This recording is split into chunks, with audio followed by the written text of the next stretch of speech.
dans sa parole. Ce que ces gens ignorent dangereusement, c'est que la seule chose qu'ils parviennent à réaliser est de s'éloigner davantage du Seigneur et de ses voies. Les seuls à être blessés, c'est eux-mêmes ceux qui restent dans l'Église, mais avec un esprit antagoniste. Ceux-ci restent, pour diverses raisons, mais à mesure que le temps passe, ils continuent à voir de plus en plus de défauts, d'échecs et de péchés, ils continuent dans leur attitude destructrice, dans leur amertume, dans un esprit de supériorité qui infecte davantage de personnes. Leur critique vise uniquement à se conformer à leur conviction que l'Église a tort. Ces paroles montrent clairement un mécontentement et une colère contre l'Église en général. Ces propos sont marqués par l'amertume, le ressentiment, la frustration et le découragement. Lorsqu'on leur demande leur soutien, ils refusent de participer, car il est bien plus confortable et plus facile de critiquer que de coopérer. Ils ne sont pas d'accord avec la plupart de ce qui se fait, ils ne participent pas à la plupart des activités ou des projets,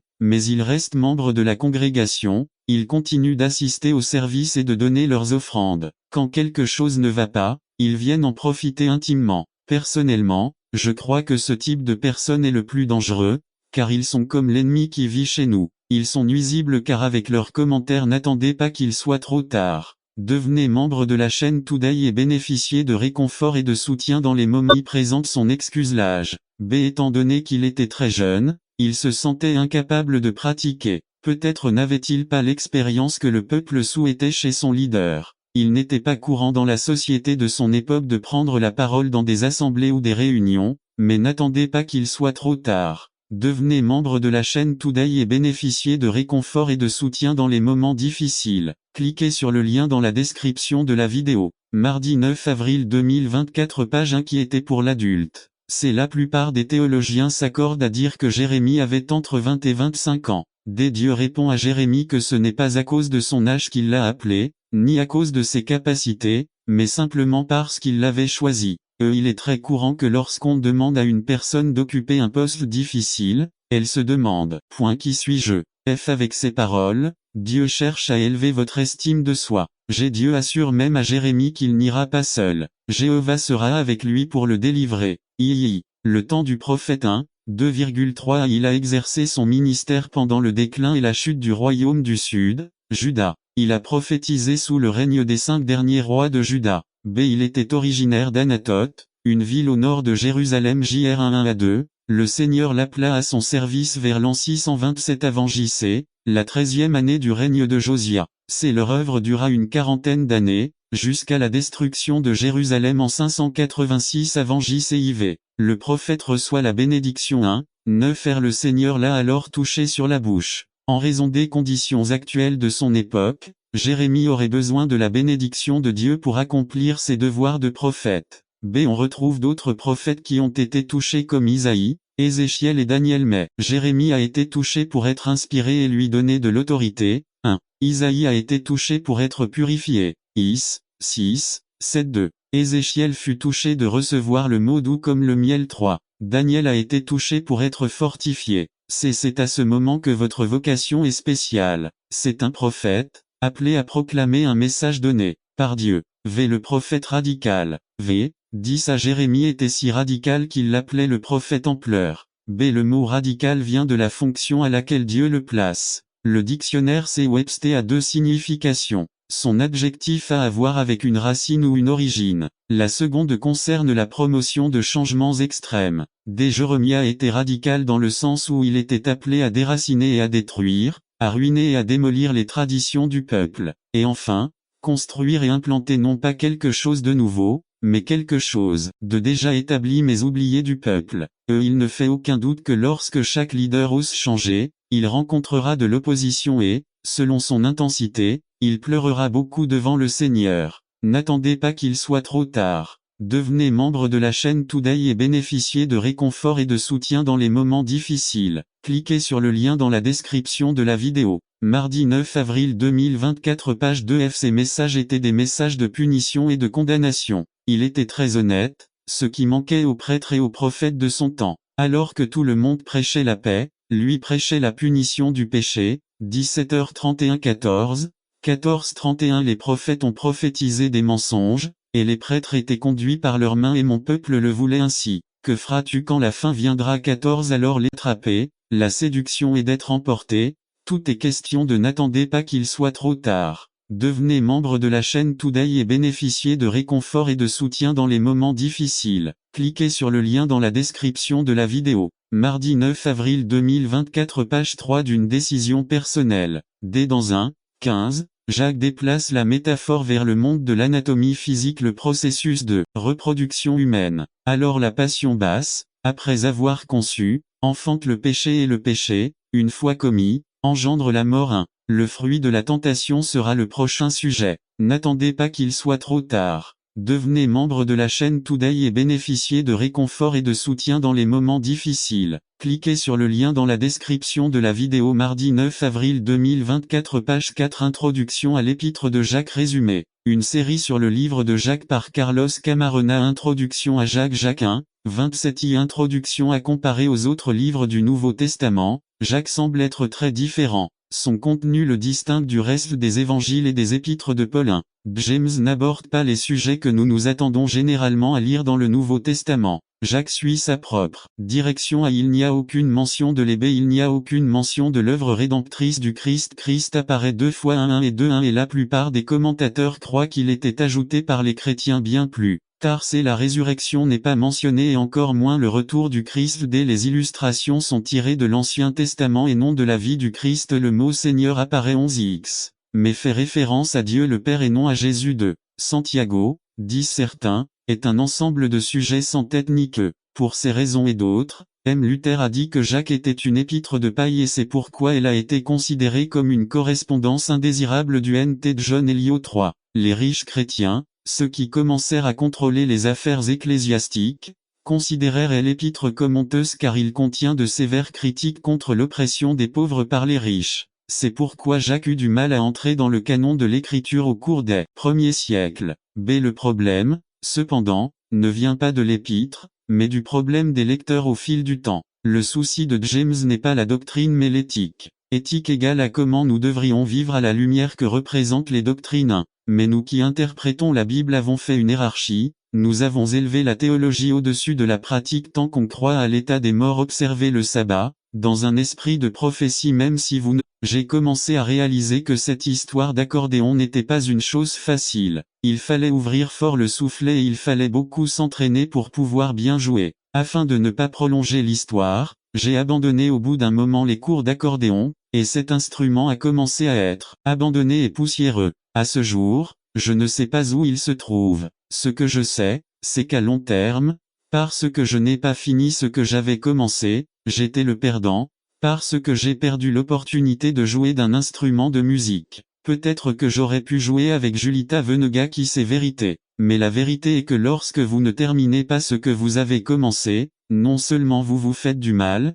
mais vous faites aussi du mal aux autres. Illustre. Quand j'étais déjà un jeune homme d'environ 16 ou 17 ans, j'annonçais à l'église que j'allais donner des cours de guitare à tous ceux qui le voudraient le dimanche après-midi. Plusieurs personnes ont été encouragées, certaines ont même acheté leur guitare. Les cours ont commencé et j'étais très excité. Les dimanches passaient et c'était de plus en plus lourd pour moi, parce que j'allais à l'église le matin et que je devais revenir tôt, avant le service du soir, pour donner mon cours de guitare. J'ai rampé pendant la saison des vacances d'été et j'ai suspendu les cours pour les vacances. Mais le problème, c'est que je n'ai jamais rouvert les cours. Je dois avouer que je n'ai jamais pensé à l'impact que cela avait eu sur les gens qui étaient encouragés à suivre les cours et qui avaient acheté leur guitare. Lorsque vous ne terminez pas ce que vous avez commencé, vous vous affectez et vous affectez également ceux qui vous entourent. Sûrement, dans votre vie, vous pouvez aussi vous souvenir de choses que vous avez laissées inachevées de manière irresponsable. Et je suis sûr que, comme moi, vous avez honte du mal que vous avez fait aux gens autour de vous à l'époque et du mal que vous vous êtes fait à vous-même. Peut-être pensez-vous que si je pouvais remonter le temps, je ferais les choses différemment. Comme vous et moi le voyons, nous devons être responsables en terminant ce que nous avons commencé, car en ne le faisant pas, nous nous faisons du mal ainsi qu'à ceux qui nous entourent. Je pense que ces deux raisons suffiraient pour être responsable en terminant ce que nous... Trop tard. Devenez membre de la chaîne Today et bénéficiez de réconfort et de soutien dans les moments difficiles. Cliquez sur le lien dans la description de la vidéo. Mardi 9 avril 2024. Page 1. Je ne peux pas vivre et, si je ne vis pas selon eux, grogne le bédouin, ça ne lui plaît plus. Laissez-le ressentir ce que je ressens, ici dans mon corps misérable, douloureux et défaillant. Et puis, laissez-le mourir. Oui, laissez-le mourir comme je mourrai probablement, comme tous les sans-abri meurent, seuls ici, sans abri, sans personne pour prendre soin de vous, abandonné, oublié. S'il veut m'impressionner, qu'il soit comme moi. Alors, peut-être, je croirai en ton Dieu mais pas avant. Et bien que le bédouin ne s'en soit pas rendu compte ni n'ait écouté, le Seigneur était présent et lui a donné la réponse la plus surprenante. Bédouin, dit le Seigneur, tu es plus sage que tu ne le penses. Oui, bien plus sage que vous ne le pensez. Le Seigneur était sur le point de revenir dans les couloirs du temps, mais au lieu de cela, il s'arrêta et s'adressa une fois de plus aux vagabonds du désert. Et les bédouins, nous nous reverrons sur une haute colline, et ensemble, nous mourrons. Il fit une pause, et ensemble, nous nous élèverons. Génédoire, les chroniques de la porte. Lorsque le Christ est venu et est mort, Dieu a fait tout ce qu'il allait faire pour nous sauver. Le sacrifice de Jésus était sa dernière tentative, et ça suffit, c'est fini. Ce n'était pas un cri de soulagement parce que la souffrance était sur le point de prendre fin, pas un cri d'angoisse parce que son ministère avait échoué. Son cri était un cri de victoire,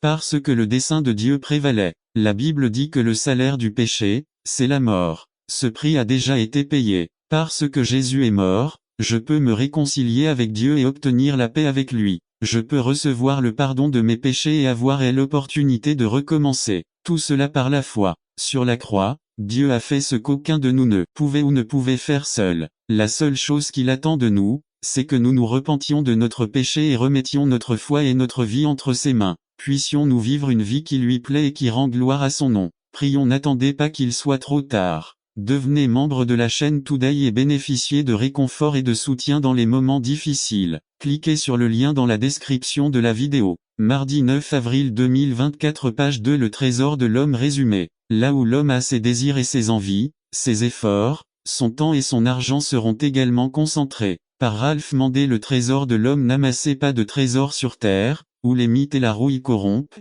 et où les voleurs s'introduisent et volent. Mais amassez-vous des trésors dans le ciel, où ni les mythes ni la rouille ne détruisent, et où les voleurs ne pénètrent ni ne dérobent. Car là où est votre trésor, là sera votre cœur. Matthieu 6, 19 à 21. Introduction. Où sont nos pensées? À quoi pensons-nous? Nos pensées sont-elles concentrées sur la terre ou sur le ciel? Notre esprit est-il attentif aux choses terrestres ou aux choses de Dieu? Que cherchons-nous, les choses de la terre ou celles du ciel? Où est notre cœur attentif, à la terre ou au ciel? Lorsque nous accordons une grande valeur à quelque chose, cela devient notre trésor. Les trésors peuvent être constitués de une maison, une voiture, un travail, un poste, une acceptation, un sport, un passe-temps, soi-même, un conjoint ou un enfant. Et le spirituel de vous savez que c'est le trésor de quelqu'un en raison du temps, de l'argent et des efforts qu'il y investit. L'homme bon, du bon trésor du cœur, tire de bonnes choses et le méchant, du mauvais trésor, obtient de mauvaises choses.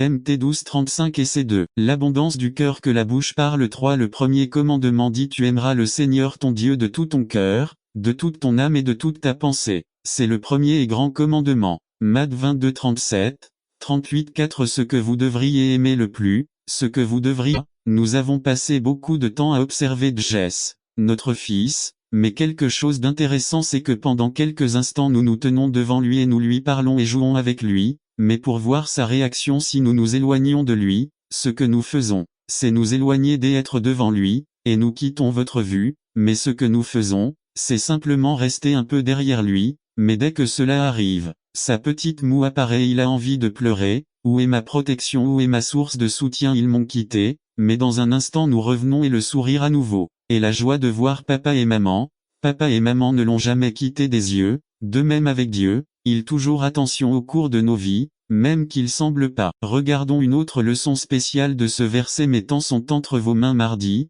frère Ismaël, un serviteur de Dieu que la plupart d'entre vous ne connaissent pas, s'est levé comme un jour normal et a pris son café. Un moment privilégié avec la femme prenant le petit déjeuner ensemble, il s'est réveillé ce jour, là pour le vivre avec toute la force que le Seigneur lui a donnée, mais Ismaël n'est pas arrivé en fin de journée, le Seigneur l'a rappelé en sa présence le mardi 21 juillet 2005. Vers midi, il ne savait pas que c'était le jour marqué par le Seigneur, il n'a pas dit Mardi est un bon jour pour mourir, le Seigneur l'a arrangé, le Seigneur l'a marqué, ce jour-là, mettant son entre ses mains. B. Le Seigneur connaît et contrôle la limite de notre séjour terrestre. Ce qui est intéressant avec la mort, c'est qu'elle n'est pas annoncée, elle survient, et ce qui est triste, c'est que nous pouvons vivre sans aucune conscience de la mort et vivre pour le plaisir de vivre et faire ce que nous voulons et comme nous voulons sans jamais nous rappeler qu'en une minute nous sommes déjà passés dans l'éternité. Et celui à qui appartient notre temps dit, c'est fini, c'est fini. N'attendez pas qu'il soit trop tard. Devenez membre de la chaîne Today et bénéficiez de réconfort et de soutien dans les moments difficiles. Cliquez sur le lien dans la description de la vidéo mardi 9 avril 2024 page 3. Avec cela, je ne dis pas que nous devons vivre constamment en pensant à notre mort, au contraire, lorsque nous pensons à notre vie qui s'en va comme le vent, elle devrait s'éveiller en nous à responsabilité. Comment vivons-nous? B. Engagement. Pour qui je vis? Ce jeudi matin, je prêchais à ses funérailles. Il était membre de l'église baptiste Mandarine, cet homme était diacre de l'église, je l'ai rencontré pendant que je travaillais avec eux.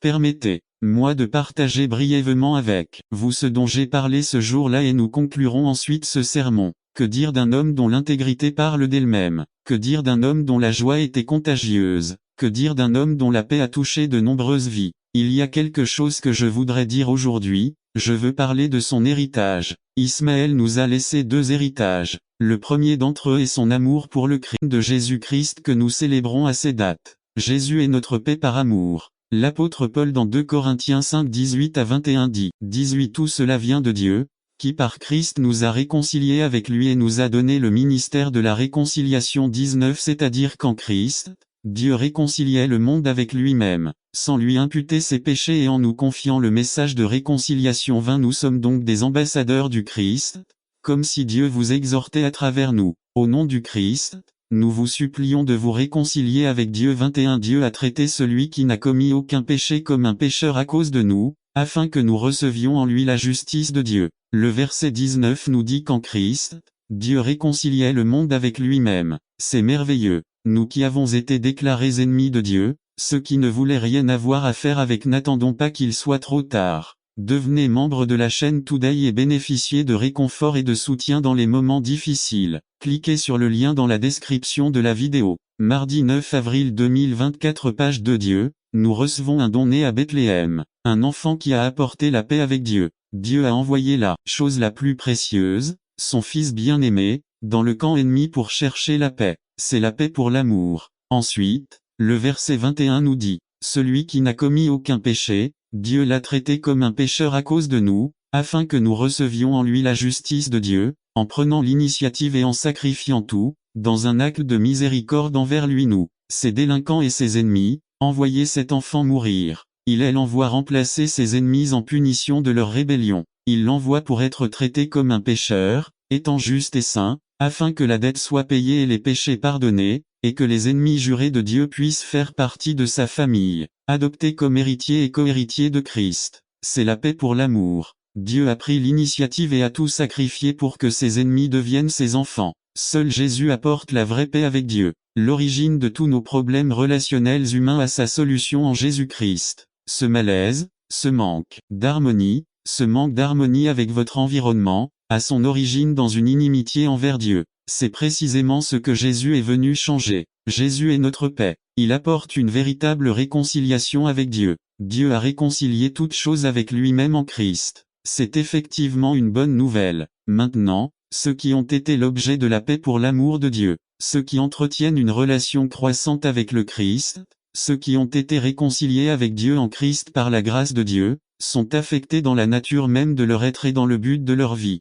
Être en paix avec Dieu grâce à elle. Œuvrer à l'amour de Jésus-Christ fait de vous un ambassadeur de la paix, un artisan de la paix. Paul dit au verset 20, confiez-nous le message de la réconciliation. Nous sommes donc des ambassadeurs du Christ, comme si Dieu vous exhortait à travers nous. Au nom du Christ, nous vous supplions de vous réconcilier avec Dieu. La paix avec Dieu fait de nous des artisans de paix. Nous sommes des ambassadeurs du Christ qui promeuvent, qui prient, qui exhortent, qui donnent l'exemple, qui vivons en recherchant la paix entre les hommes et Dieu, et donc en que nous ne méritons pas. Romains 5 6 à 9 La grâce, c'est recevoir ce que nous ne méritons pas. Si Dieu nous donnait ce que nous méritons, vous et moi serions condamnés à mort. Mais Dieu est miséricordieux. Dieu a un don pour vous et moi, si seulement nous l'acceptons par la foi. Avez-vous accepté ce cadeau? C'est gratuit. Regardez la section qui dit « Comment pouvez-vous être sûr d'aller au paradis ?» Et vous comprendrez ce que cela signifie vivre une vie d'action de grâce.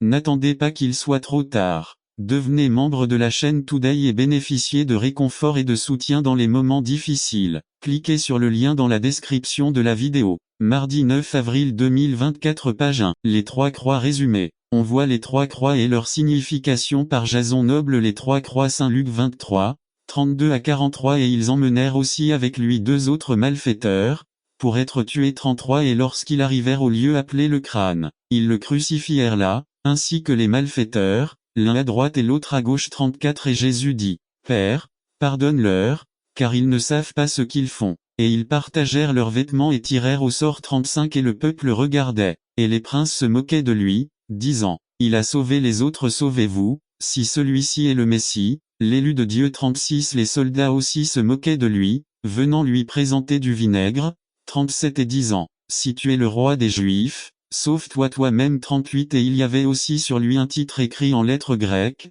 latines et hébraïques, c'est le roi des Juifs 39 et l'un des criminels pendus l'insulta, disant, si tu es le Christ, sauve-toi toi-même et sauve-nous 40 et l'autre lui répondit et le réprimanda, disant, ne crains-tu même pas Dieu, puisque tu es dans la même condamnation 41 et nous, en vérité, souffrons à juste titre parce que nous avons reçu ce que méritaient nos actions mais celle-ci n'a fait aucun mal 42 et il dit à Jésus, souviens-toi de moi quand tu entreras dans ton royaume 43 alors Jésus lui dit, en vérité, je te le dis, aujourd'hui tu seras avec moi au paradis. Is 53, 12 c'est pourquoi je lui donnerai une part avec les grands, et il partagera le butin avec les forts parce qu'il a consacré sa vie à la mort, et qu'il a été compté parmi les méchants, ayant porté le péché de beaucoup et prié pour les transgresseurs 1. La croix de la rébellion vs 39 et l'un des criminels pendus l'insulta en disant, si tu es le Christ, sauve-toi toi-même et sauve-nous. Concentrons-nous d'abord sur cet homme. On l'appelle le malfaiteur.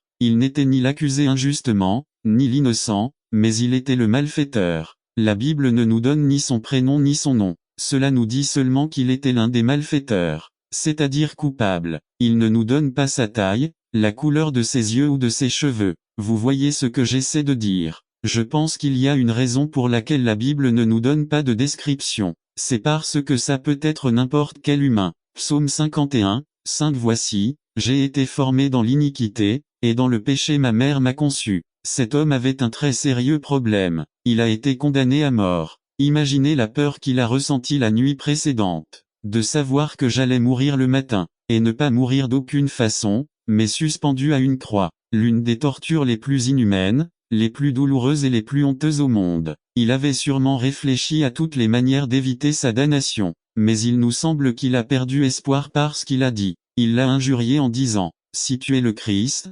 sauve-toi toi-même et sauve-nous. Il ne l'a pas dit en croyant qu'il était possible que Jésus puisse les sauver, mais il le dit plutôt pour l'insulter. Y a-t-il quelqu'un qui écoute ma voix et qui a perdu espoir? Y a-t-il quelqu'un qui se soit résigné à sa condition, à son châtiment, à sa condamnation? Vous êtes comme le premier malfaiteur. Il se peut que vous réalisiez maintenant votre damnation. Vous ne savez pas où vous iriez si vous mouriez aujourd'hui. Beaucoup disent sonder votre cœur pour trouver Dieu. C'est un mensonge. N'attendez pas qu'il soit trop tard. Devenez membre de la chaîne Today et bénéficiez de réconfort et de soutien dans les moments difficiles. Cliquez sur le lien dans la description de la vidéo. Mardi 9 avril 2024 page 1 JR 17, 9 Le cœur est trompeur par-dessus tout, et désespérément méchant qui le connaîtra. Je vous le dis, sondez la parole de Dieu pour trouver Dieu. C'est comme Jérémie l'a dit dans 29:13. Et vous me chercherez et vous me trouverez, parce que vous me chercherez de tout votre cœur. Le cœur n'est pas l'endroit où vous trouverez Dieu, mais l'instrument que vous utilisez pour le chercher. Si vous êtes en rébellion, si vous ne savez pas où vous irez quand vous mourrez, regardez avec moi la deuxième croix de la croix de la rédemption vs 40 à 40 bénéficiez de réconfort et de soutien dans les moments difficiles. Cliquez sur le lien dans la description de la vidéo. Mardi 9 avril 2024 page 3 Les anges apparaissent aux bergers résumé. Que feriez-vous si des anges vous apparaissaient? Il y avait des bergers qui faisaient apparaître des anges. Regardez ce message puissant et je répondrai à 4 questions. par Georges Alvarez Angeles apparaissent au Pasteur LC2, 8 à 20 Introduction 25 décembre 2002, mercredi spécial à Ebenezer, Union City, Californie. Que feriez-vous si des anges vous apparaissaient? Il est possible que vous 1. Sans savoir ce qui se passe, vous vous enfuyiez effrayé. 2. Sans savoir quoi faire face à une manifestation angélique, on se prosternerait pour l'adorer. Apocalypse 19:10. Un ange ne veut pas être adoré.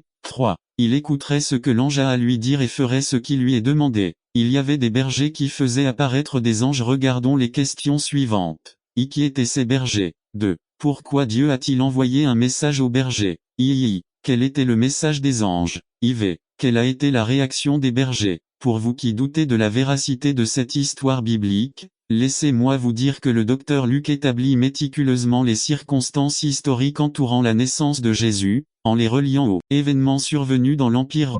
Et Paul savait que parmi le public, il y en avait qui étaient socialement bons et acceptables, qui diraient amen à son message. C'est pourquoi la parole continue de déclarer que ceux d'entre nous qui ne sont pas si dépravés moralement, c'est-à-dire ceux d'entre nous qui prétendent encore avoir honte, sont également coupables, comme bien qu'il soit évident que le moraliste n'est pas engagé dans des péchés aussi dégradants que les inconvertis, il vit intérieurement une vie semblable à celle de l'incroyant. Eh bien, même si beaucoup d'entre nous ne couchent pas avec la femme de quelqu'un d'autre, lorsque nous voyons dans la rue un bon spécimen féminin, nos yeux la poursuivent, et c'est la convoiter, ce que le Christ appelle aussi adultère. Bien que beaucoup d'entre nous se vantent de n'avoir jamais tué personne, lorsque nous nous mettons en colère contre notre frère, le Christ dit que nous sommes aussi coupables que si nous l'avions assassiné. Matthieu 5, 27 à 28. Quiconque est son frère l'est un meurtrier. Et vous savez qu'aucun meurtrier n'a en lui la vie permanente. 1 JN 3, 15. Peut-être que l'homme moraliste ne vole pas, mais convoite ce qui est la même chose dans la parole.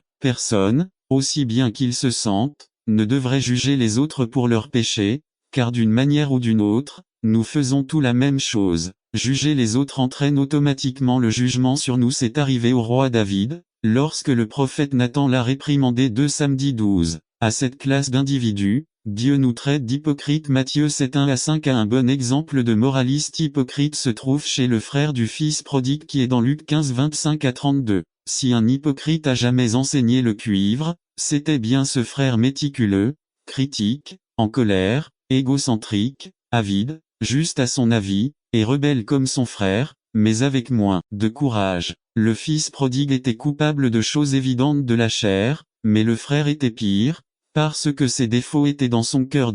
Les moralistes hypocrites recevront également un jugement. V2. Nous ne serons pas jugés comme nous nous jugeons nous-mêmes, non pas par notre moralité apparente, mais parce que Dieu sait qu'il y a dans nos cœurs. Nous serons jugés selon la vérité. Pour beaucoup d'entre nous, il n'est pas difficile de maintenir une apparence de piété extérieure qui convainc les hommes qui nous regardent, mais quelle tragédie ce sera pour nous le jour où Dieu nous jugera, car il connaît notre vérité. Nous peut tromper les autres, mais on ne peut pas tromper Dieu. N'attendez pas qu'il soit trop tard. Devenez membre de la chaîne Today et bénéficiez de réconfort et de soutien dans les moments difficiles. Cliquez sur le lien dans la description de la vidéo. Mardi 9 avril 2024, page 2. Pour cette raison, il est insensé de notre part de penser que nous sommes déjà de l'autre côté du fleuve, et que Dieu ne nous jugera pas comme les pires dépravés. Nous, ceux d'entre nous qui ne sont pas comme eux, faisons ce qu'ils font. 3. S'il vous plaît, ne m'envoyez aucune protestation ou désaccord à ce sujet. Présentez-la à Dieu aussi. Nous ne devons pas nous tromper. Ce n'est pas parce que Dieu ne semble pas remarquer nos péchés cachés qu'il les approuve, nos attitudes et nos décisions en dehors de sa volonté, qu'il ne semble ni réprimander ni punir, ne devrait pas nous faire penser que nous faisons la bonne chose. Il est patient et avec des fils d'amour il veut nous guider vers la repentance. C'est pourquoi il nous montre d'abord notre véritable condition, semblable à celle de ceux qui sont totalement dépravés, pour que nous comprenions que nous méritons le même jugement, et quand nous réalisons qu'il n'a pas payé selon nos péchés, venons à lui repentant et reconnaissant pour sa bonté. 4.3. Certains d'entre nous sont des cas terminaux, nous ne pouvons rien voir de ce que Dieu opère dans nos vies, à cause de nos cœurs déjà endurcis par notre propre justice et notre égocentrisme, et nous méprisons sa bonté et jour après jour, nous chérissons la colère pour le jour de colère au cours duquel Dieu nous jugera selon sa vérité. De la vidéo. Mardi 9 avril 2024, page 3. Jean 14, 23. Si quelqu'un m'aime, il obéira à mes enseignements. Mon Père l'aimera-t-il et nous viendrons vivre à. Quels sont ses commandements? Jean 3, 23 Et son commandement est que nous croyions en son Fils Jésus-Christ, et que nous nous aimions les uns les autres comme est-ce qu'il nous a envoyés. 15-12 Mon commandement est celui-ci: aimez-vous les uns les autres comme je vous ai aimé. Jean 3, 16 Nous savons ce qu'est l'amour parce que Jésus-Christ a donné sa vie pour nous. De même, nous devons donner notre vie pour nos frères. Jean 13, 34 Je vous donne ce commandement nouveau: aimez-vous les uns les autres. Tout comme je vous aime, vous devriez vous aimer les uns les autres. Devrait-il s'aimer? C'est un commandement, pas une suggestion. Comment puis-je avoir confiance en lui de jugement? Maintenant, petits enfants, restez là afin que, lorsqu'il apparaîtra, nous puissions avoir confiance et ne pas avoir honte devant lui à sa venue. Jean 2, 28 Dieu est amour. Celui qui reste amoureux reste en Dieu et Dieu en lui. De cette façon, l'amour se perfectionne entre nous pour qu'au jour de jugement, ayons confiance, car dans ce monde nous sommes comme Jean 4, 17 C'est ici que réside l'importance de l'Église. L'Église est fondamentalement une relation et l'Église fournit le contexte dans lequel nous pouvons aimer. N'attendez pas qu'il soit trop tard. Devenez membre de la chaîne Today et bénéficiez de réconfort et de soutien dans les moments difficiles. Cliquez sur le lien dans la description de la vidéo. Mardi 9 avril 2024 Page 4. Comment honorer votre mère? Résumé. La responsabilité d'honorer votre mère commence lorsque vous êtes un enfant et se poursuit jusqu'au jour de votre décès. Jésus nous a laissé l'exemple de la manière d'honorer notre mère aux différentes étapes de notre vie. Par Joshua Pinto. Comment honorer votre mère? Le 5e commandement dit. Exode 20, 12 Honore ton père et ta mère, afin que tu jouisses d'une longue vie dans le pays que l'Éternel, ton Dieu, te donne. Nive La fête des mères est très importante pour les mères. Honorer signifie simplement valoriser, respecter ou rendre hommage. La responsabilité d'honorer votre mère commence lorsque vous êtes enfant et se poursuit jusqu'au jour de votre décès. Jésus nous a laissé l'exemple de lorsqu'ils arrivèrent là, sur la colline, voici, le groupe des prophètes vint à sa rencontre et l'Esprit de Dieu tomba sur lui avec puissance, et il prophétisa parmi eux. Et il arriva que, lorsque tous ceux qui le connaissaient auparavant virent qu'il prophétisait avec les prophètes, le peuple se dit les uns aux autres, qu'est devenu le fils de qui? Saul aussi parmi les prophètes. Et l'un d'eux répondit et dit, et qui est leur père? C'est pour cette raison que c'est devenu un proverbe. Saul est-il aussi parmi les prophètes? Introduction. Chaque être humain a hérité d'une nature naturelle. Nous avons hérité de cette nature de nos parents, mais il se peut que nous ayons hérité de choses positives ainsi que de choses négatives et que ces choses négatives nous empêchent d'atteindre notre destin. Dieu nous a créés dans un but divin, nous sommes nés pour atteindre un destin déjà planifié par Dieu pour nos vies. La vie est un voyage dans lequel chaque être humain a le droit de trouver le bonheur, la joie, la paix et l'amour. Tout cela se produira lorsque nous atteindrons notre dessein divin en Dieu. Ici Père les ânes représentent des circonstances, des problèmes des distractions c'est le chaos économique. Des problèmes conjugaux Saul est envoyé à la recherche des ânes Saul commence un voyage pour résoudre le problème il cherche sur place se placer, cherchant une solution à leur problème qui n'a jamais été résolu Dieu permet que des problèmes surviennent, mais ces problèmes nous mettront à la croisée des chemins où nous devrons décider de chercher Dieu. Saul décide de demander conseil à Dieu après avoir essayé de résoudre ses problèmes avec sa force. Dieu, dans sa divine providence, révèle aux serviteurs de Saul de chercher auprès de Dieu des réponses à ces problèmes Vous êtes venus aujourd'hui avec des questions devant Dieu, vous avez tout essayé avec vos forces et vous n'avez pas pu résoudre vos problèmes. Aujourd'hui est le jour pour porter ce problème à Dieu. C'est un principe biblique. La tradition israélite veut que lorsque quelqu'un rendait visite aux serviteurs de Dieu, il y avait un profond respect et une offrande lui était apportée, parce que l'offrande n'avait pas pour but d'acheter la faveur de Dieu, ni d'attendre qu'il soit trop tard. Devenez membre de la chaîne Today et bénéficiez de réconfort et de soutien dans les moments difficiles. Cliquez sur le lien dans la description de la vidéo. Mardi 9 avril 2024 Page 1. Même pour répondre aux besoins de l'homme de Dieu, mais l'offrande a été donnée dans le but que cette offrande représente la vie du donateur, elle représente sa foi. Lorsque vous cherchez Dieu, il vous surprendra. Saul est venu à Dieu pour un besoin des ânes le prophète lui dit de ne pas se concentrer sur les ânes du problème Jéhovah avait dit au prophète qu'il y avait un homme à la recherche d'ânes mais qu'il allait transformer cet homme Dieu révèle le destin prévu pour Saul il place d'abord Saul en bout de table place d'honneur il lui donne un plat spécial préparé pour lui. Dieu a préparé sa bénédiction spécialement pour vous Dieu lui révèle qu'il allait régner sur son peuple en anglais dit-il. sur son héritage dès le destin que Dieu nous a préparé et que nous régions avec Dieu dans son royaume. Ce royaume ne fait pas seulement référence à un royaume céleste, mais aussi à un royaume réel. Luc 11:2, Luc 17,20-21. VI Le cœur de Saul s'est transformé en un autre, Dieu lui a révélé sa volonté, et le vilain jeune homme est devenu prince B lorsque Samuel lui a tourné le dos. La nature de ce jeune homme a changé, Saul est devenu prophète D. Dieu veut changer votre destin. Conclusion. Vous êtes aujourd'hui distrait par les problèmes et les situations de votre vie, mais Dieu vous a amené à cet endroit, loin de tout le monde pour s'occuper de vous. Dieu vous révèle sa volonté en ce jour. Il t'a appelé à être prince dans son royaume. Entrez dans les desseins de Dieu, il changera sa nature et son destin ce jour-là. N'attendez pas qu'il soit trop tard. Devenez membre de la chaîne Today et bénéficiez de réconfort et de soutien dans les moments difficiles. Cliquez sur le lien dans la description de la vidéo. Mardi 9 avril 2024, page 2. Lève-toi et conquiert. Résumé. Dieu nous a non seulement appelés à conquérir les nations en prêchant son message, mais aussi nos vies, notre famille, la société où nous vivons. Comme au temps de Jonas, aujourd'hui nous avons Ninive à conquérir avec le force de Dieu. Par Léopoldo Aguilar. Lever et conquérir. Jean 2, 1-10. Introduction. Imaginez que vous soyez envoyé prêcher le message de Dieu dans une ville cruelle et sanglante, où ses habitants aiment la guerre. C'est une ville redoutée par les villes voisines. La ville où il faut aller prêcher pense du mal à Dieu, ce sont des blasphémateurs. Ses habitants exploitent les impuissants, vénèrent des idoles, la prostitution et la sorcellerie sont une pratique courante et comme si cela ne suffisait pas, les prisonniers de guerre sont torturés. D'abord, ils leur ont coupé les mains, puis leurs pieds, leurs nez, leurs oreilles, ils leur ont arraché les yeux et enfin ils leur ont coupé la tête. Aux abords de la ville se trouvent des tas de têtes et des restes de cadavres. La peste est insupportable, les vautours emportent des morceaux de corps, les chiens et les mouches sont là. C'est la ville que Dieu veut sauver, c'est la ville à laquelle Dieu veut montrer sa miséricorde et accorder son pardon. C'est la ville où vous devriez aller prêcher contre leurs coutumes. Quel sentiment vous viendrait? Peut-être quelque chose de plus que cela, vous l'avez ressenti à ce moment-là pendant que je vous le décrivais. Que penseriez-vous des gens qui vivent là-bas?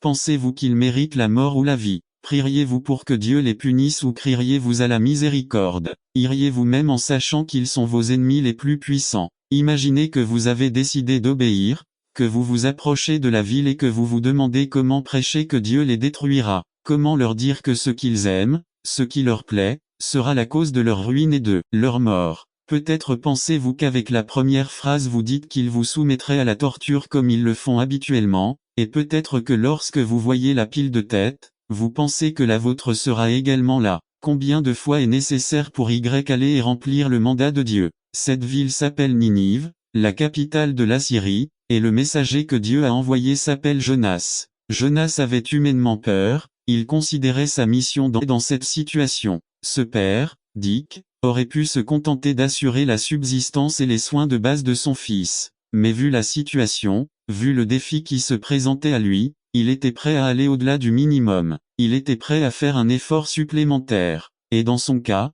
de nombreux kilomètres littéraux. Je ne sais pas si cet homme est chrétien, mais sa vie est pour beaucoup d'entre nous un exemple pour affronter les défis de la vie avec courage et détermination. Ceux d'entre nous qui entretiennent une relation croissante avec Christ savent que ces défis sont en réalité des appels à l'action de Dieu. C'est un appel que Dieu nous donne à franchir la prochaine étape de l'engagement et de la foi en lui. D'autres peuvent les voir comme des problèmes ou des difficultés, mais nous devons apprendre à les voir comme des opportunités d'engagement, comme des opportunités de croissance, comme des appels de Dieu à nous rapprocher de lui. Des appels auxquels nous devons répondre avec courage, foi, concentration et action. Peut-être qu'en ce moment vous faites l'expérience d'un de ces appels de Dieu, c'est peut-être une maladie. Cette semaine, j'ai rendu visite à une famille qui, depuis 1 an, s'occupait d'un membre féminin de la famille mère et épouse qui, en raison de problèmes de pression, a connu une crise, a perdu connaissance et n'a pas repris conscience depuis.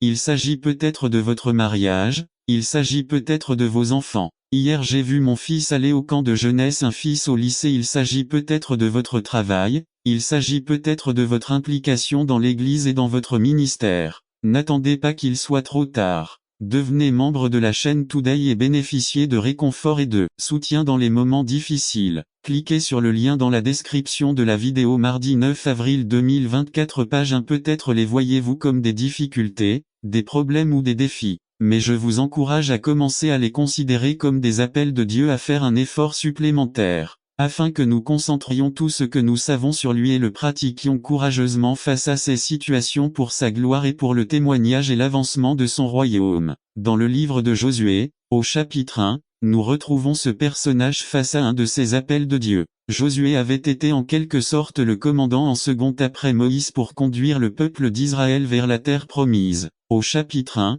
nous apprenons que Moïse, le grand chef d'Israël, était mort. Quelqu'un d'autre a dû poursuivre le projet commencé. Quelqu'un d'autre devait conduire le peuple à conquérir la terre promise. Mais la tâche n'était pas facile. En fait, de mon point de vue, c'était un véritable désastre. Dans ces pays se trouvaient des nations puissantes dotées de villes fortifiées et de grandes armées. Le peuple d'Israël n'était pas très docile. C'était une tâche véritablement titanesque qui attendait Josué. Si j'avais été à votre place, j'imagine que vous me demanderiez où je signe ma démission. Cet appel de Dieu pour Josué n'était pas du gâteau. En fait, Dieu dit clairement à Josué que cela nécessiterait des efforts et du courage. Regardez les versets 6, 7 et 9. Soyez forts et courageux. Dieu lui fait comprendre que ce ne sera pas un jeu d'enfant, que cela nécessiterait des efforts, de l'engagement, de la foi, du courage et du dévouement. C'était l'appel de Dieu pour la vie de Josué. Dans son plan de rédemption pour son peuple,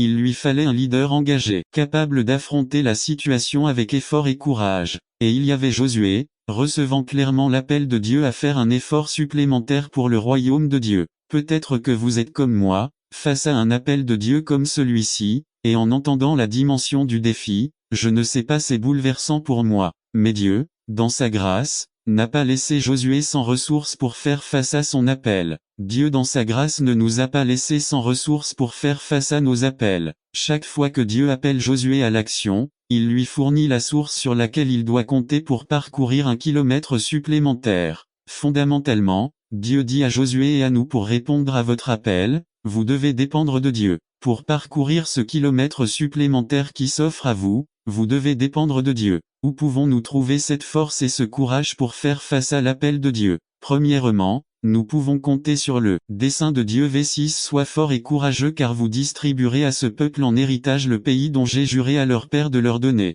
Grâce au livre du Deutéronome 31:7, nous savions déjà que Josué avait été choisi pour être le chef qui amènerait le peuple de Dieu dans la terre promise. Josué accomplirait le dessein de Dieu que les pères avaient décidé de réaliser. Dieu donnerait une terre à son peuple et Josué serait la pointe de la lance pour pénétrer dans la conquête de la terre et ainsi accomplir le dessein de Dieu. Si cela dépendait de ce but, il pourrait mener à bien sa vocation, aussi difficile soit-elle. Dieu donne un but à chaque situation de notre vie. Il mène nos vies vers la réalisation de cet objectif. La Bible enseigne que ceux qui entretiennent cette relation avec Dieu sont transformés à l'image de Jésus. C'est-à-dire que chaque maladie, problème, difficulté, situation est un appel de Dieu pour que nous accomplissions son objectif de ressembler de plus en plus à Jésus. C'est pourquoi nous disons que pour répondre à votre appel, vous devez dépendre du dessein de Dieu. Pour parcourir ce kilomètre supplémentaire auquel Dieu vous appelle, ayez confiance que Dieu fait les choses dans un but glorieux, et soyez forts et courageux lorsque vous prenez les mesures dont vous avez besoin pour la gloire de Dieu. N'attendez pas qu'il soit trop tard. Devenez membre de la chaîne Today et bénéficiez de réconfort et de soutien dans les moments difficiles. Cliquez sur le lien dans la description de la vidéo mardi 9 avril 2024 page 2. Mais Dieu nous donne une deuxième source de force et de courage. Nous pouvons nous appuyer sur la parole de Dieu. V7 et 8 Soyez seulement forts et bien courageux, pour avoir soin de faire selon toute la loi que vous a ordonnée mon serviteur Moïse. Ne vous en détournez ni à droite ni à gauche, afin que vous réussissiez dans tout ce que vous entreprenez. Ce livre de la loi ne sortira jamais de ta bouche, mais tu le médites. Il signifie généralement changer de pensée et aussi regretter, éprouver des remords. Mais ce repentir ne consiste pas simplement à regretter ou à changer d'avis, mais plutôt à faire un revirement complet. C'est donc la meilleure traduction de signifie convertir, c'est-à-dire devenir conversion. Jéhovah exhorte également les gens d'aujourd'hui à se repentir et à se convertir. Contexte culturel. Comme nous le voyons dans 3.1, Il existait une loi qui interdisait à un homme de reprendre une femme lorsqu'il avait déjà divorcé dès qu'elle avait déjà épousé un autre homme. La réputation d'un tel pays serait ternie s'il se réunissait à nouveau. 2 24 1-4 Mais avec tout cela, Jéhovah demande à Israël, Juda, de se tourner, de revenir, de se repentir. Il y a un appel de Jéhovah au peuple. Y revenez à moi 3-1-2. Reconnaissez votre mal 3-13 Convertir retourne 3-14. N'attendez pas qu'il soit trop tard. Devenez membre de la chaîne Today et bénéficiez de réconfort et de soutien dans les moments difficiles. Cliquez sur le lien dans la description de la vidéo. Mardi 9 avril 2024 Page 1 Résumé de la purification spirituelle. La purification est une action inévitable dans le domaine physique, elle l'est aussi dans le domaine spirituel. Par Fernando Ramirez. Toutes les choses dans la vie ont besoin d'entretien, d'une attention particulière, c'est une dure réalité de la vie. Les choses au fil du temps, si elles ne sont pas entretenues, finissent par causer des problèmes et des difficultés. Observons par exemple que si nous n'allons pas chez le dentiste ne serait-ce que 2 fois par an, des plaques de bactéries s'accumuleront sur nos dents, ce qui aura des conséquences douloureuses sur le corps et les finances. Au fil du temps, les graisses ont tendance à s'accumuler dans nos artères, ce qui bloque la circulation normale du sang. Les bateaux en mer doivent être entretenus régulièrement car au fil du temps des quantités d'éléments marins s'accumulent sur leur fond, les empêchant de naviguer au mieux. En 12 mois, un pétrolier peut accumuler 5 tonnes de mousse, d'algues et d'éléments marins qui adhèrent à lui font et faites-le naviguer plus lentement. Les canaux de cette ville doivent régulièrement être nettoyés par des dragues spéciales car des quantités de boue et de déchets s'y accumulent et y tombent accidentellement. Nous devons régulièrement nettoyer les placards et les endroits de nos maisons où sont conservés les dossiers car ils commencent à se remplir de choses qui ne sont plus nécessaires, obsolètes, inutilisables, qui n'offrent plus aucun service, occupant des endroits qui pourraient être plus spacieux. Dans ce pays, tellement de choses s'accumulent qu'il arrive un moment où la personne dit que je dois organiser un vide-grenier. En nettoyant ces choses, j'ai souvent constaté que j'avais encore des clés de serrure qui n'existent plus, des appareils électroniques irréparables, des téléviseurs qui ne donnent que 2 couleurs. Les voitures doivent être entretenues, utilisez-les ou ne les utilisez pas, vous devez entretenir les filtres, les injecteurs, la peinture, l'huile, les pneus, l'assurance fiscale. Les ordinateurs ont besoin d'être nettoyés et entretenus. Les maisons ont besoin d'être nettoyées et entretenues. Le nettoyage et l'entretien sont un problème universel. Chaque système ou chose, que ce soit vos dents, vos artères, votre bateau, votre voiture, votre maison, votre ordinateur a éventuellement besoin de ce processus. Ce n'est pas une opération très agréable, surtout si cela n'est pas fait régulièrement. Si nous décidons le faire après beaucoup de temps, il y aura plus d'accumulation. Il y aura des odeurs irrésistibles, il faudra investir plus de temps, plus d'argent, plus d'efforts. La même opération ou principe de nettoyage et de maintenance s'applique au système non physique. Comme dans la relation conjugale, si l'on laisse s'y accumuler des conflits non résolus, des offenses qui ne sont ni pardonnées ni oubliées, cela empêchera la relation de fonctionner, de se rompre ou de prendre fin. N'attendez pas qu'il soit trop tard. Devenez membre de la chaîne Today et bénéficiez de réconfort et de soutien dans les moments difficiles. Cliquez sur le lien dans la description de la vidéo. Mardi 9 avril 2024 Page 1 Relation du salarié avec son employeur, relation du voisin avec son quartier, étudiant avec son moniteur, relation avec nos proches. Ce principe a sa meilleure application dans le domaine spirituel, car si au fil du temps nous ne nettoyons pas et n'entretenons pas notre vie spirituelle, alors notre esprit et notre cœur peuvent accumuler des déchets et des débris dus au péché, une accumulation de mauvaises pensées, mauvaises attitudes qui peuvent entraver la relation avec le Créateur de l'univers, la relation avec notre prochain.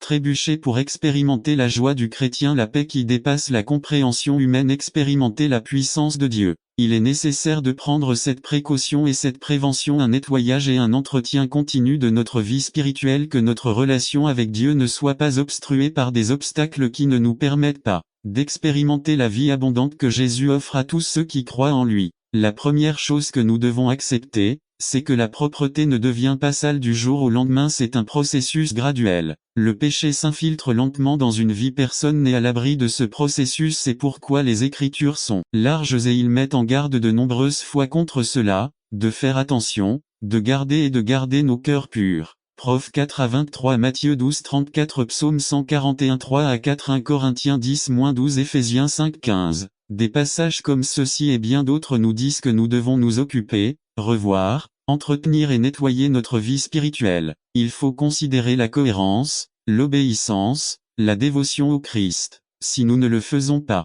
alors le monde et son péché feront leur travail en nous façonnant et en nous conformant au style de vie qu'il offre. Nous finirons par parler des choses du monde, agir pour le monde. Les habitudes et attitudes non divines trouveront leur place dans moyen de supprimer la douleur et la souffrance, que ce soit en cas de maladie ou quoi que ce soit. N'attendez pas qu'il soit trop tard. Devenez membre de la chaîne Today et bénéficiez de réconfort et de soutien dans les moments difficiles. Cliquez sur le lien dans la description de la vidéo. Mardi 9 avril 2024, page 4, épreuves et afflictions. C'est parti. Résumé. Un croyant fastait après la Seconde Guerre mondiale. Le successeur d'Hitler, Konrad Adenauer, qui avait pour mission de remettre l'Allemagne sur pied après tant d'années de guerre, appela Billy Graham dans son bureau, le regarda droit dans les yeux et lui dit: « Le révérend Graham, crois-tu vraiment à la résurrection des morts ?» Billy Graham a répondu: « Si je ne croyais pas en la résurrection de Jésus-Christ, je ne serais pas ici pour prêcher l'Évangile. » Konrad Adenauer se leva de sa chaise et se dirigea vers la fenêtre, et regardant les ruines de la ville, il dit à Billy Graham: « À part la résurrection du Christ Jésus, je ne connais aucun autre espoir pour l'humanité. Bien-aimé, sans la résurrection du Christ, l'humanité n'a aucun espoir. » L'ange dit aux femmes qui se rendaient au tombeau du Christ: « Il n'est pas ici, car il est ressuscité. Bien-aimé, voilà notre espérance, notre espoir vivant. Il n'est pas ici, car il est ressuscité. » C'est seulement à cause de cette réalité que nous pouvons croire les paroles du Christ dans Jean 11, 25. « Je suis la résurrection et la vie. Celui qui croit en moi, même s'il est mort, vivra. » Si Christ était mort, ce verset n'aurait aucun sens. Tout ce que nous croyons en tant que chrétiens serait un mensonge, et nous pourrions dire comme Hemingway: « La vie n'est qu'un mauvais jeu. » Mais aimés dans le Christ, nous avons la vie. Je suis la résurrection et la vie. Je suis le chemin, la vérité et la vie, dit le Christ. Ces paroles n'ont de sens que s'il est vivant. Pensons aux paroles de ce grand hymne. Parce qu'il vit, je triompherai demain. Parce qu'il vit, il n'y a plus de peur. Parce que je sais que l'avenir lui appartient, que la vie vaut de plus en plus rien que grâce à lui. Bien-aimé, telle est l'espérance vivante, et nous l'avons parce que le Christ est ressuscité. Le connaissez-vous comme votre espoir vivant? Sinon, il n'y a aucun espoir. Bien-aimé, l'espérance est ce qui nous anime. Pourquoi ne pas laisser Christ vous émouvoir? Si vous ne le connaissez pas, pourquoi ne pas l'accepter aujourd'hui comme Seigneur et Sauveur de votre âme? Que ce jour soit non seulement glorieux parce que le Christ a récupéré, mais parce que vous êtes aussi ressuscité spirituellement, de la mort à la vie. Conclusion. Nombreux sont ceux qui vivent sans espérance, mais l'espérance du chrétien existe, et elle existe parce que le Christ vit. Je sais qu'un jour je traverserai le fleuve, je vais lutter contre la douleur, et en voyant la vie triompher invaincue, je verrai des lumières glorieuses et je verrai le roi. Que ce soit votre espoir ou non, si ce n'est pas le cas, cela peut l'être. Il vous suffit d'accepter Christ comme Seigneur et Sauveur. N'attendez pas qu'il soit trop tard. Devenez membre de la chaîne Today et bénéficiez de réconfort et de soutien dans les moments difficiles. Cliquez sur le lien dans la description de la vidéo. Mardi 9 avril 2024, page 4. C'est dimanche, jour de la vie résumé. Cela commence par la dernière partie du célèbre sermon, c'est dimanche, et amène ensuite un acrostiche qui nous parle de la vie que nous devrions avoir en Christ. Par Nestor Mangivard. C'est dimanche, jour de la vie. Matthieu 28, 16 à 20. C'est dimanche. Au petit matin, en début de journée, il y a eu une grande secousse. Mais ce n'était pas la chose la plus surprenante de la journée, car nous sommes désormais dimanche. Et l'ange du Seigneur descend du ciel et retire la pierre du tombeau. Oui, c'est dimanche. Et l'ange du Seigneur est assis sur une pierre et les gardes qui avaient été placés pour le garder tremblent de peur parce que c'est dimanche. Et l'agneau qui a été sacrifié sans parler pour sa propre défense est maintenant le lion ressuscité de la tribu de Juda. Et l'ange crie: il n'est pas là. C'est dimanche et le Christ crucifié et ressuscité, vainqueur de la mort, de l'enfer, du péché et du tombeau. C'est dimanche. Et maintenant tout a changé. C'est le temps de la grâce et Dieu est prêt à déverser toute sa grâce sur chaque personne qui croit et reçoit l'agneau crucifié pour ses péchés. Les vies sont changées, la puissance est reçue et une nouvelle ère commence dans laquelle Dieu demeure avec les hommes et son Saint-Esprit sera envoyé pour habiter dans leur cœur. Dans le cœur de tous ceux qui croient que Jésus est mort, a été informé et ressuscité pour nous apporter le salut. Et tout ça parce que c'est dimanche. Gloire à Dieu, c'est le dimanche de Pâques. Dans Matthieu 28, nous trouvons les détails de la résurrection du Christ. On peut lire que les deux Maries allèrent à l'aube voir le Dieu amènera aussi avec Jésus ceux qui se sont endormis en lui. 15 C'est pourquoi nous vous disons ceci dans la parole du Seigneur, que nous qui sommes vivants, qui restons jusqu'à l'avènement du Seigneur, ne précéderons pas ceux qui se sont endormis. 16 Car le Seigneur lui-même descendra du ciel avec un cri,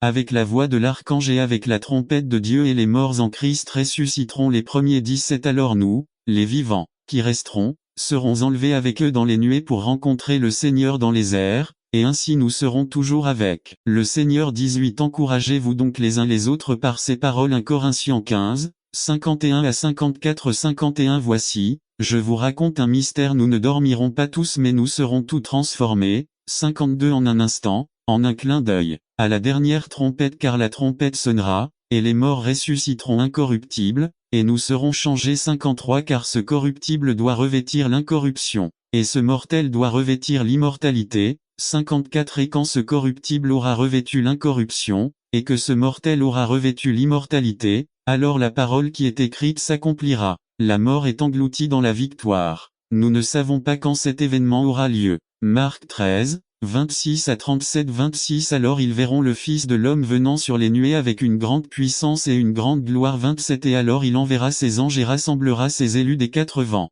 depuis l'extrémité de la terre jusqu'à l'extrémité des cieux. 28 Apprenez du figuier la parabole. Quand sa branche est tendre et que ses feuilles poussent, vous savez que l'été est proche. 29 Ainsi vous aussi, lorsque vous voyez ces choses arriver, sachez que cela est proche, aux portes. 30 En vérité, n'avez pas fini de digérer l'un quand l'autre arrive. Il n'y a presque pas de temps pour réfléchir et réfléchir. Il faut être très prudent, concentré et affiner ses capacités spirituelles, respecter les signes que la parole de Dieu nous donne pour ne pas tomber dans le précipice de la technologie mal utilisée, mais plutôt naviguer à travers elle, en profitant pour la vie humaine. Face à ce chemin sinueux, historiquement, les chrétiens ont eu tendance à adopter deux positions extrêmes. La première consiste à rejeter la technologie en tant que produit d'une culture pécheresse ou du monde comme on dit et à diaboliser certaines choses. Certains diabolisent la télévision, Internet, etc.